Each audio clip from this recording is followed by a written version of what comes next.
HCR 13 by Representative Miguez to suspend until 60 days after final adjournment of the 2021 regular session the enforcement authority of the State Fire Marshal pursuant to certain provisions of Title 40 and Title 29 as they apply to COVID-related violations. Representative Miguez on your resolution. Thank you, Mr. Speaker. This is House Concurrent Resolution number 13, which prohibits the State Fire Marshal from enforcing certain restrictions on business as it relates to the enforcement of COVID-19 restrictions.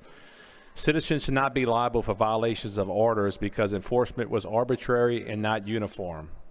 Arguably, the governor exceeded his limited authority under the Emergency Act by deploying the Fire Marshal, the Louisiana Department of Health, ATC, to threaten to close businesses and to actually close them when they refuse to act as the governor's mask enforcement police, for one example. There has been no clear authority cited as to what permits the governor to threaten the businesses who refuse to be his private enforcers. He cannot use executive orders and proclamations to make law, which is what he did in many instances. The governor took his enforcement authority given under Title 29 and delegated it to the Fire Marshal. Many of the actions taken by the governor, if challenged, constitute an unauthorized delegation of legislative authority. Therefore, why are we going to hold people liable for violating these orders?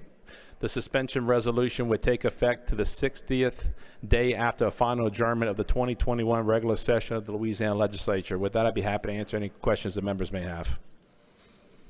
All right, Representative Hilferty for a question. Thank you, Mr. Speaker, and thank you, Rep. Miguez. The question I have, and this was asked in committee, is how many businesses has the State Fire Marshal shut down? The State Fire Marshal, the information we're trying to get an update from committee. Our information is only valid from August 1st. The State Fire Marshal hadn't shut down any businesses, but he did 700 inspections as that date and inspected those businesses for violations. And he's imposed a 3-strike system, as you know, we discussed in committee. And at the end of the 3 strikes, you get into a criminal misdemeanor. But this suspension resolution is part of a 3-part suspension resolution that I'll offer, which some of the other members in the chamber are bringing forward. But if I may ask, back to the original question, how many businesses have been shut down? I'm coming back around to that. So we have a suspension resolution for this, a suspension resolution for the Department of Health, and ATC. So they're all working together. And there's been 20 to 25 permits that ATC has suspended. But this is, so when you look at, and the Department of Health also has suspended. Rep. Miguez, this bill is about the State Fire Marshal. I understand. And my question is, how many businesses has the State Fire Marshal shut down? The State Fire Marshal, to my understanding, has not himself shut any down, but that doesn't say they haven't used different types of tactics to bully businesses into operating a certain way, or they'll be shut down by either themselves, the Department of Health, or the Alcohol Tobacco Commission. But again, going back to the specific, I'm sorry, it's not a bill, HCR, because I did call the State Fire Marshal when you presented this bill in committee.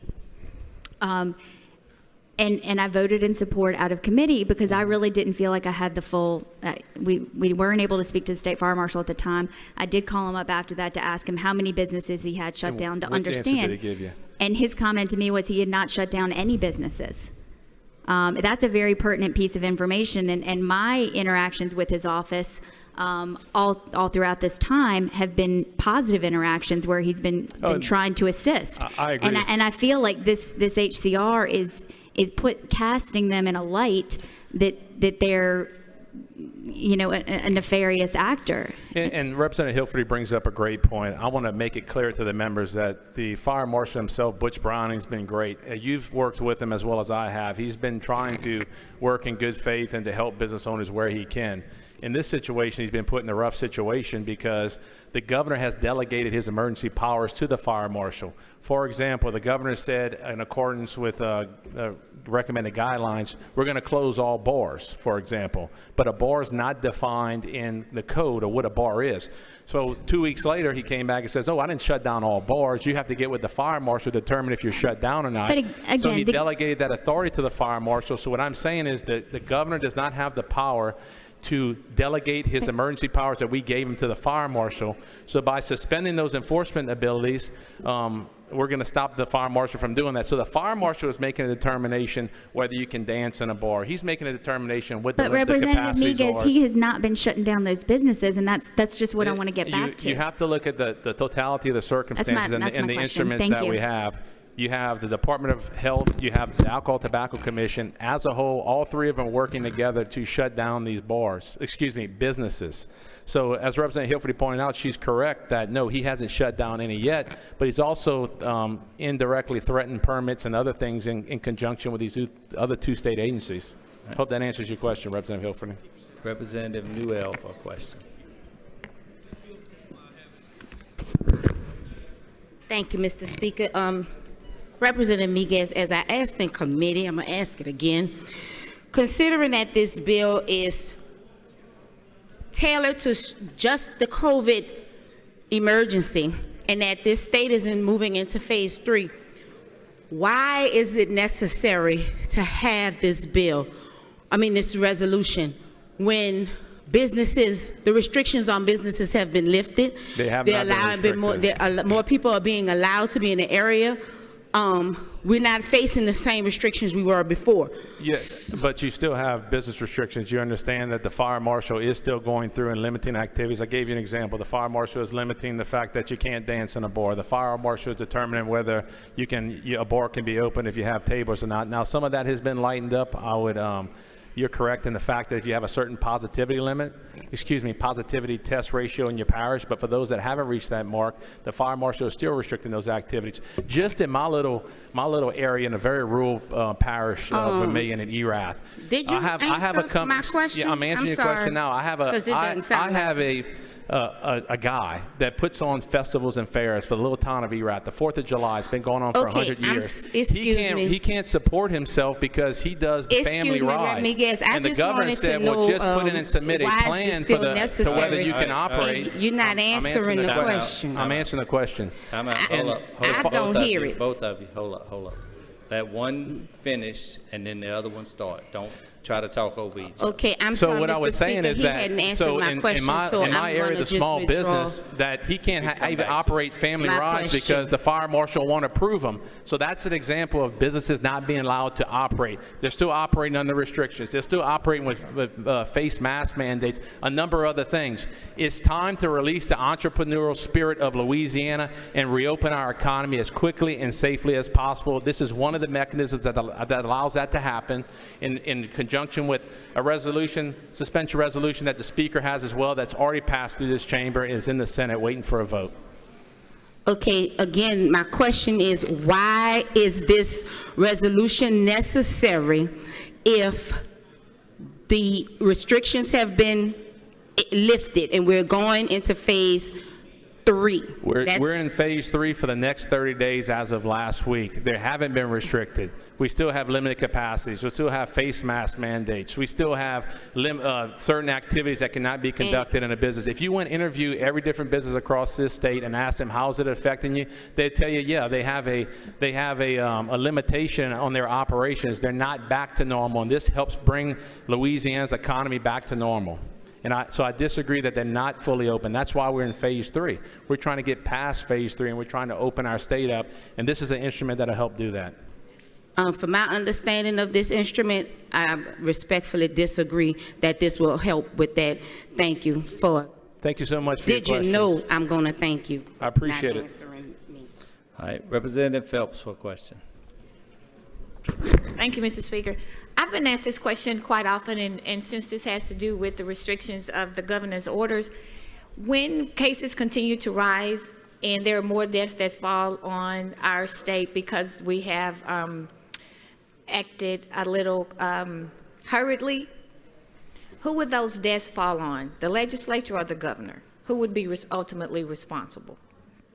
I think at the end of the day, individuals are responsible for their own public health. You bring up a good question. So I think the role of government should be to educate, to study, and figure out what these public health risks are. And it's up to those individuals and those businesses to determine what's the best, what kind of risks that they want to take.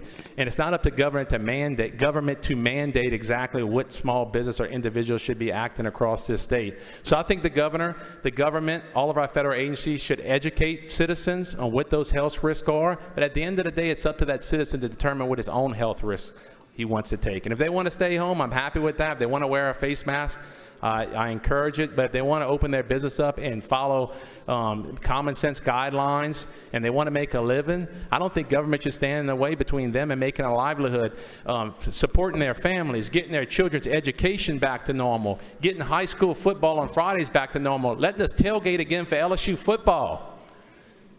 When are we going to get our lives back to normal, folks? It's up to us here in the legislature to stand for our citizens back home and reopen Louisiana's economy and get our lives back to normal.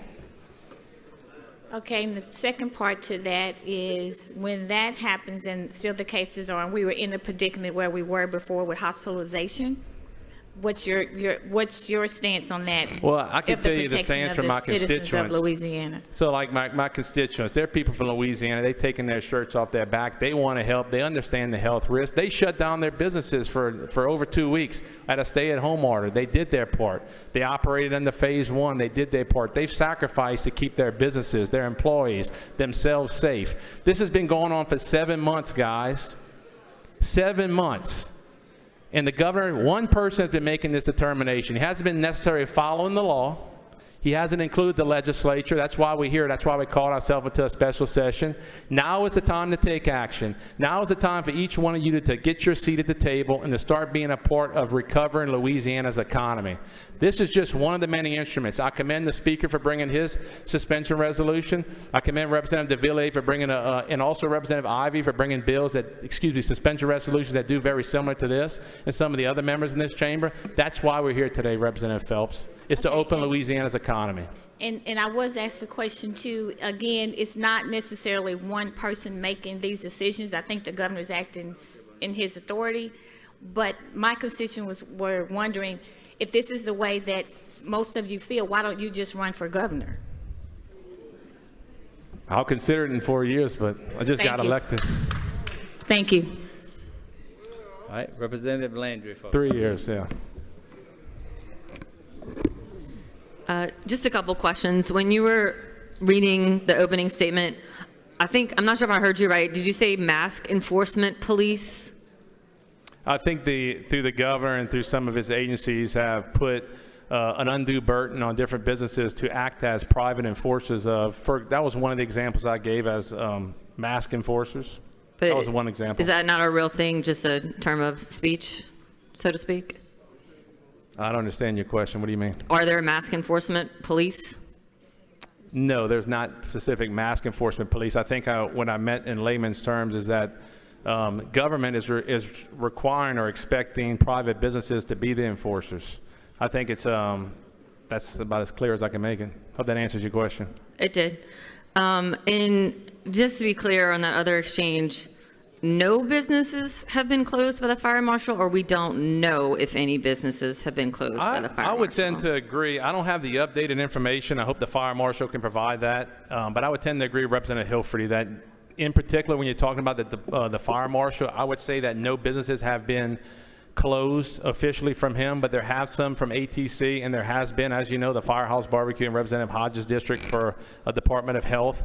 But what the fire marshal is doing is he is delegating to these businesses exactly what the activities that they will do. Or if you don't do this, we're going to pull your permit, or we're going to do this, or we're going to do that. And look, these are law-abiding business owners, and they want to follow the law. They just want government to get out of the way so they can make a living.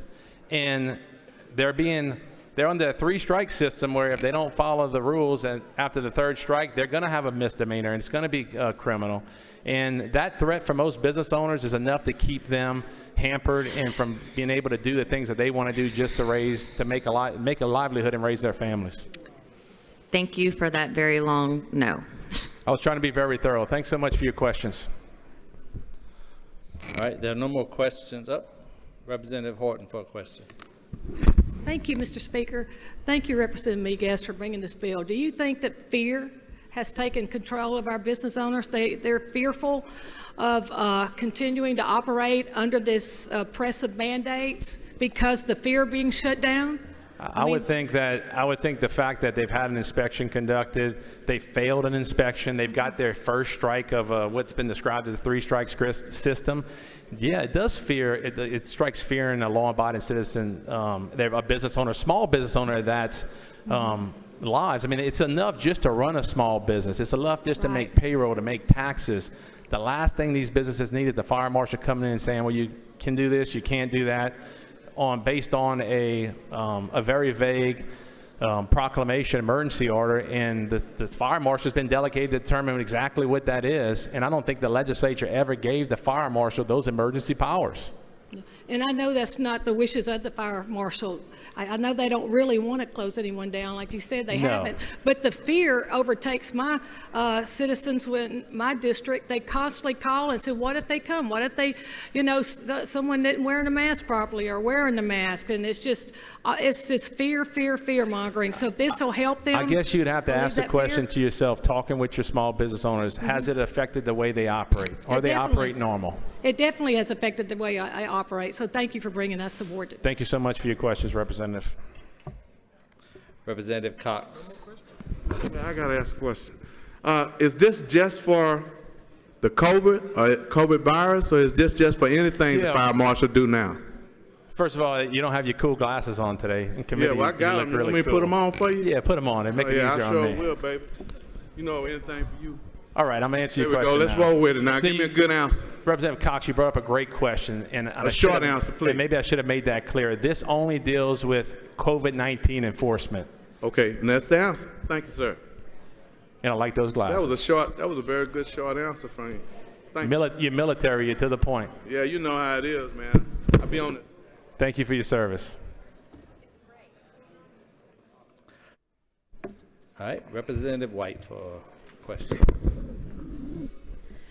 Blake, I want to understand your point of view as much as possible, and I am a small business owner, and I found that people's behaviors changed more than any enforcement of a law. People took this seriously, and so we never closed our business, but business dropped. We never closed our business in Tennessee, but business fell off because behaviors were differently. It wasn't about enforcing or anything like that. But I want to ask you, in your opinion, do you think we should have even had any mitigation with this public health crisis? And I'm here to, like I mentioned, I'm here to speak for my constituents, and I'll tell you that they understood at first. They understood that we didn't know all the information at the time. We were fearful that our health system was going to be overwhelmed. They were asked for a little bit of consideration from the governor, and they did it. They sacrificed. They sacrificed a lot in their personal lives. They sacrificed a lot in their businesses. And then more information started coming in. We've had our ups and downs through this COVID-19 pandemic, but we blink our eyes and we're 7 months later. And that's where I'm at with it today. When they we blink understood our the time, eyes. but 7 months later, 7 months to react to an emergency, 7 months where this legislature hasn't been afforded the opportunity to help to step up to the plate and say, these are the laws that we passed and want you to follow these laws. You were still operating under emergency powers that the governor has, special powers that we've given him through statute that were constitutionally given to this legislature. And it's powers that one man can make all decisions. He's even deciding using, which I arguably think is unconstitutional, writing penalties. We're going to pull your permit if you don't follow these rules. Well, when it comes down, the legislature gave him that authority, Representative White. They said, when we give you this authority per the law, you've got to cite where it comes from. He cited 2 different statutes that I can read to you later. And then in no way, in shape or form, did it allow the governor to decide what penalties are.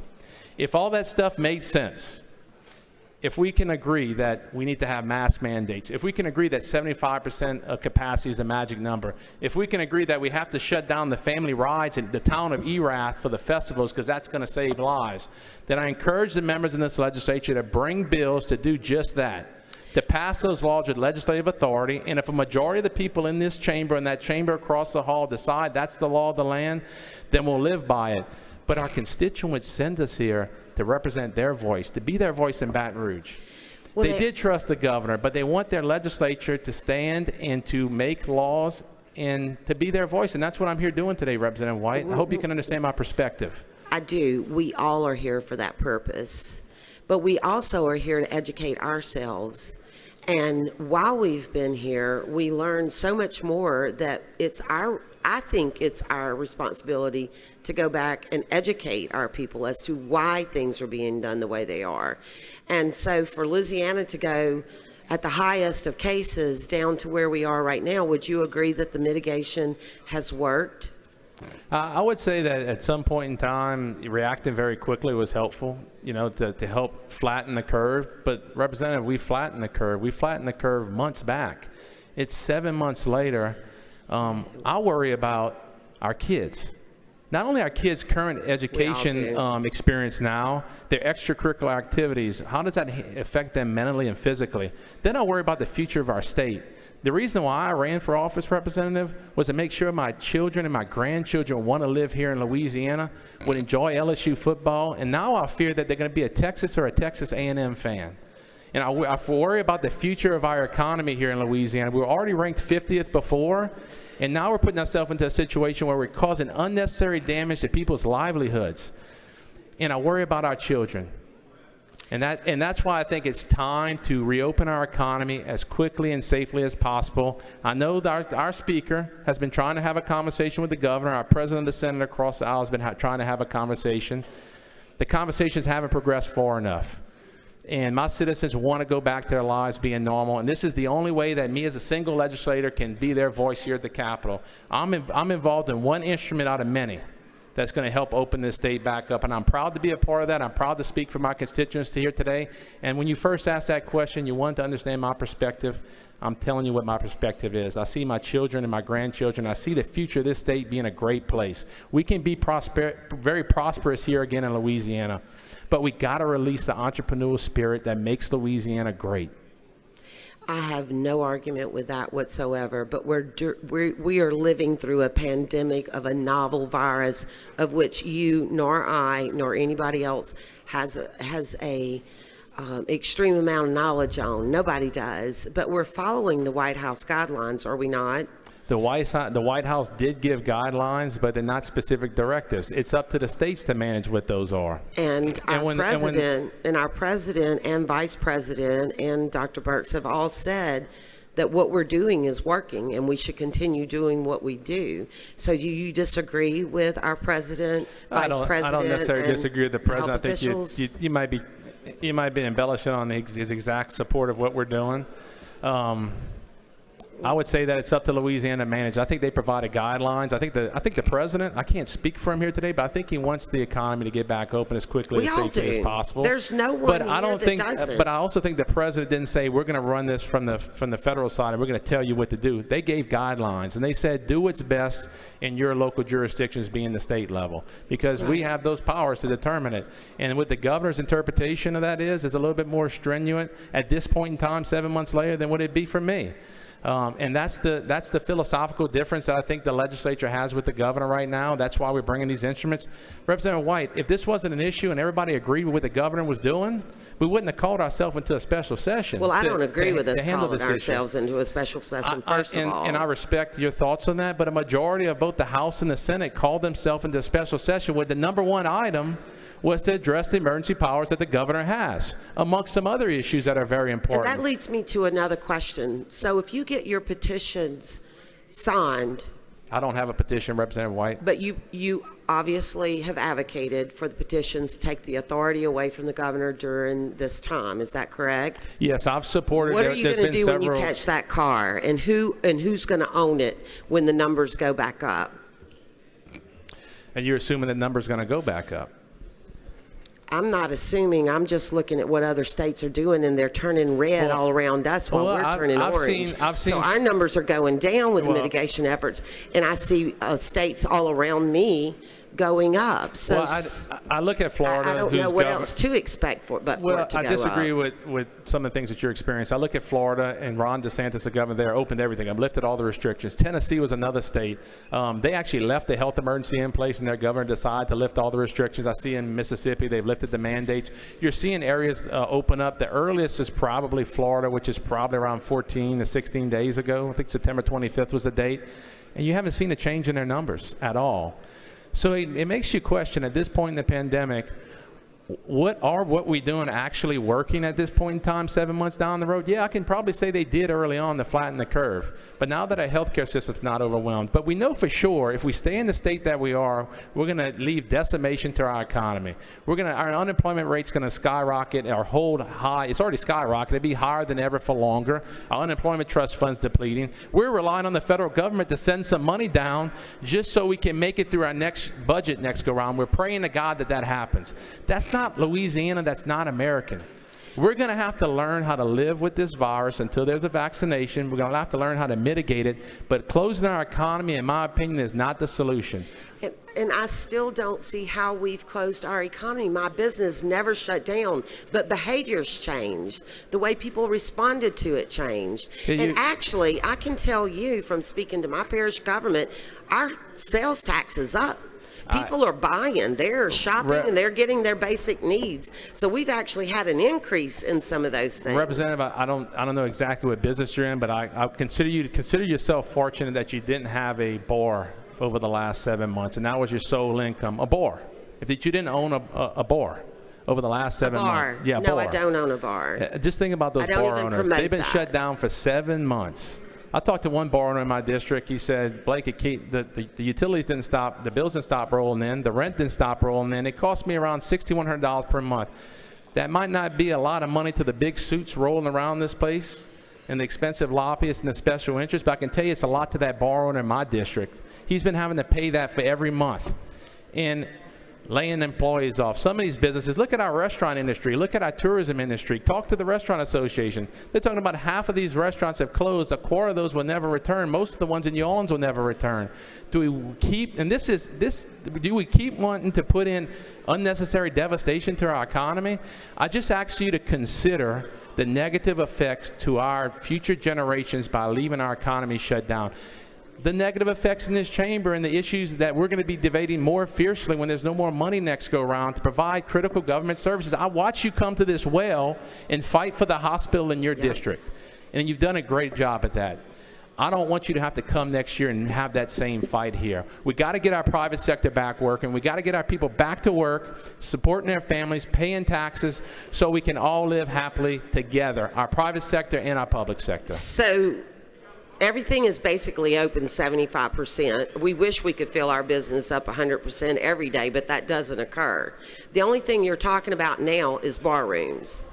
Well, and I will tell you, as a music lover, if I'm going to go have a drink, this is reality, and the live music starts up, I'm going to dance. I'm a little less inhibitive. That's just the way it is.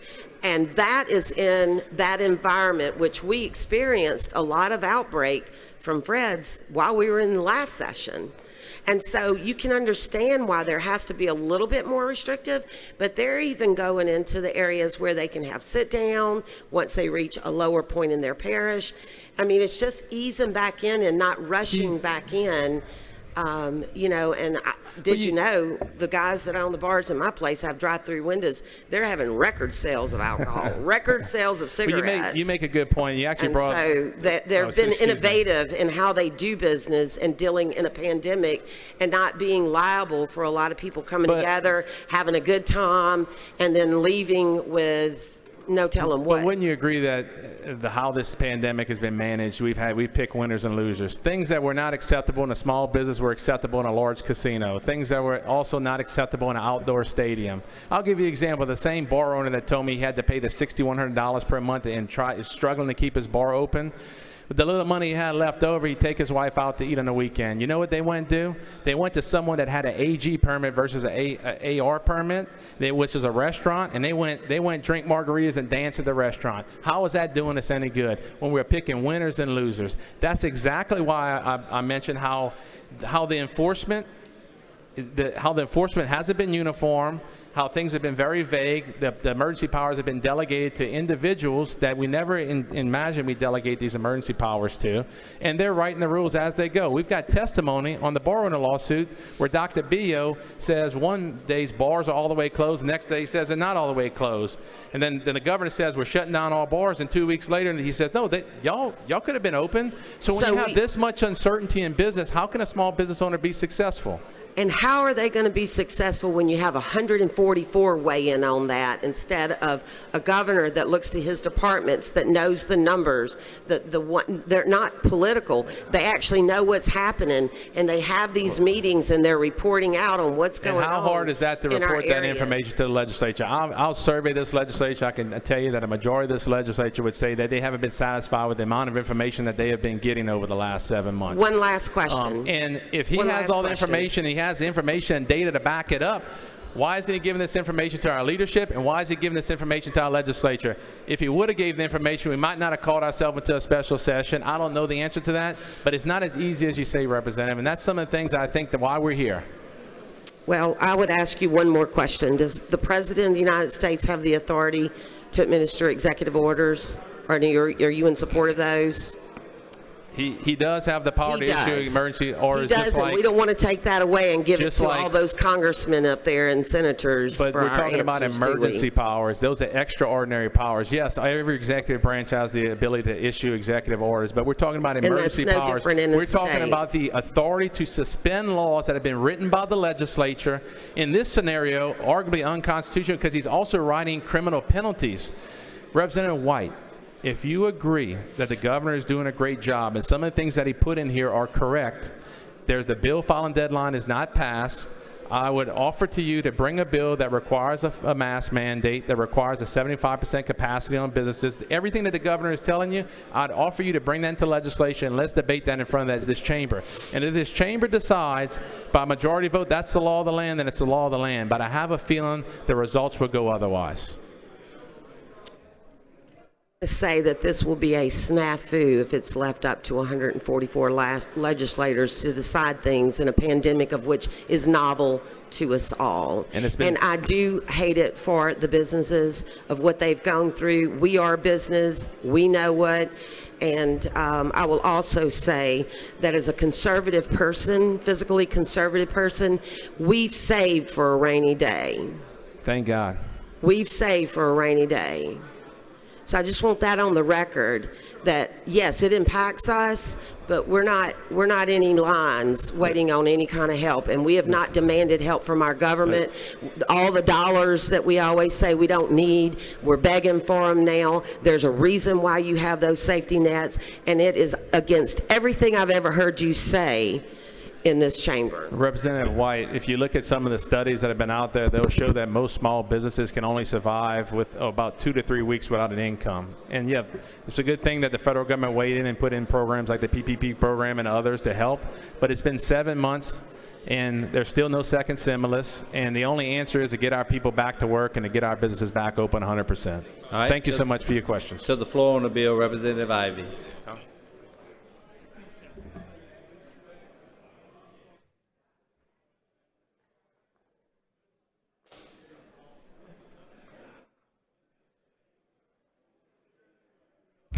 Thank you, Mr. Speaker. Representative Bishop, I don't want to hear any complaining. Representative Bishop, Representative Stewart Bishop.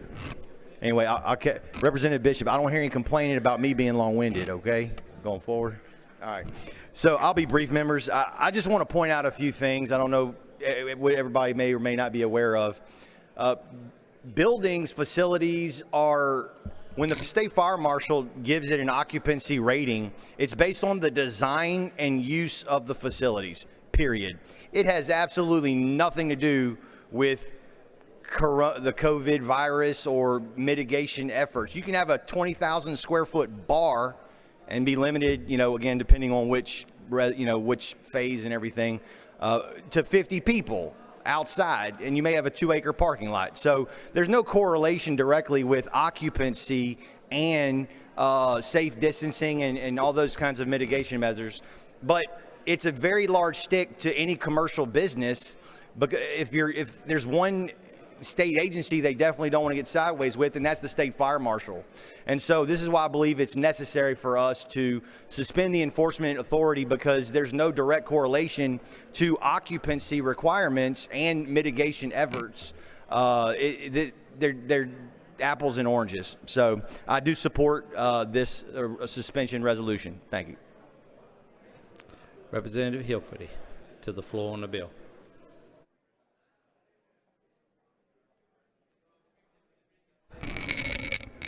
Thank you, Mr. Speaker. Members, I'll be really brief. I made this point during my questions with Representative Miguez, but he kept saying he did not have the most up-to-date information. I spoke with Chairwoman Davis. She spoke with the State Fire Marshal last night. I spoke with him several days ago whenever this was heard in Commerce Committee. No businesses have been closed down by the State Fire Marshal. So the most up-to-date information is 0 businesses have been closed down due to COVID restrictions. I just want to make that clear because this discussion has really veered off of what the HCR is about. It is about the State Fire Marshal as it relates to this. As I've mentioned before, I found him to be helpful in these things. He has not closed down any businesses. I want to make that clear. And the most up-to-date information on that is from last night. Thank you. All right. No more questions on the resolution. Representative Miguez, you want to close? All right, he waives close. Representative Miguez moves final adoption of the resolution. All those in favor vote yea. Those opposed vote nay. The clerk will open the machines. Members, vote your machines. Vote your machines, members. Hughes, no. Davis, yes. Jordan, no. Boyer, yes. Jones, no. Through voting? All right, close them up. McFarland, yes. All right, close them up. 62 yeas, 33 nays, and the resolution is adopted. All right, open it up for co-authors. Members, vote your machines for co-authors. Co-authors, members, vote your machines. All right, close them up. 10 co-authors.